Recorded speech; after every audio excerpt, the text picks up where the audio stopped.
اليوم عندي وجهة مختلفة، رايح نصلي تراويح في مسجد الوئام في قرية تلمود بلدية بني عمران ولاية بومرداس. تابعوا الفيديو للآخر، خلونا نكتشفوا صوت الإمام محمد روحة وخلونا رايكم في التعليقات. ويوم القيامة يردون إلى أشد العذاب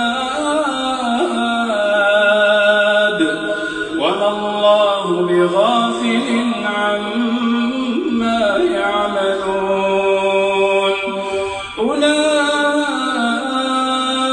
الذين اشتروا الحياة الدنيا بالآخرة فلا يخفف عنهم العذاب